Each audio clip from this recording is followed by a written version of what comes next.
Historia e Stenaldo Mhillit në shtëpinë e Big Brother VIP Albania 5 do të mbetet gjatë në memorien e publikut si një nga rrëfimet më njerëzore dhe të dhimbshme të këtij edicioni.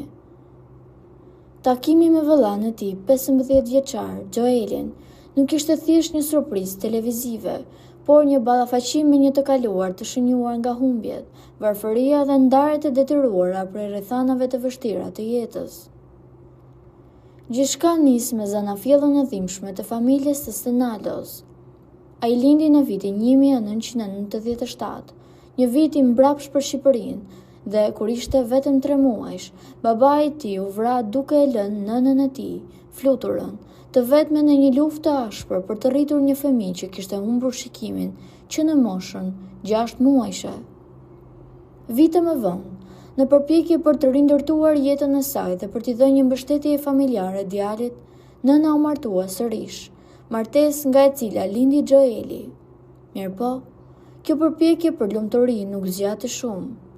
Lidhja e dytë dështoi dhe familja u shpërbë sërish, duke i detyruar anëtarët e saj të jetonin në vende të ndryshme, të ndarë nga kufijtë dhe vështirësitë ekonomike. Arsyet e jetesës së tyre të ndarë lidhen kryesisht me sakrifica shëndetësore dhe ekonomike. Joeli, vëllai i vogël, ishte larguar drejt Italisë për të operuar dhe për të kuruar disa probleme shëndetësore, ku dhe mbeti të jetonte për një kohë të gjatë larg nënës dhe vëllait. Nga ana tjetër, Stenaldo kishte jetuar në Gjermani, ku tentoi të ndërtonte një jetë të pavarur pavarësisht faktit që nuk shikon, por u rikthye në Shqipëri pasi ëma nuk arriti të përshtatej me jetesën atje. Kjo distancë gjeografike ndërthurur me dhimbjen e historive të vjetra dhe ndjenjen e fajit që Stenaldo ndjente për pamundësinë e tij për të mbrojtur familjen si vëllai i madh, bëri që ata të mos takoheshin për vite me radhë. Mbrëmja e takimit në Big Brother ishte hera e parë pas shumë kohësh që Stenaldo mundi të prekte dhe të dëgjonte zërin e të vëllait, i cili tashmë ishte rritur dhe ishte bërë një adoleshent. Me lot në sy dhe me një zë që i dridhej, Stenaldo shpjegoi se kjo ishte plaga e tij më e madhe, fakti që jeta i kishte përplasur në drejtime të ndryshme pa patur mundësinë të rriteshin bashkë në të njëjtën çati.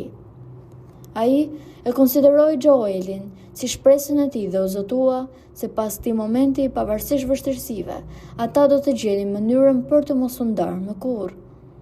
Ky rrëfim tregoi se pas imazhit e një djaloshi të fortë dhe me humor që Stenaldo ka treguar në shtëpi, fshihet një shpirt i vrarë nga mungesa e figurës atërore dhe dëshira e madhe për të patur një familje të bashkuar.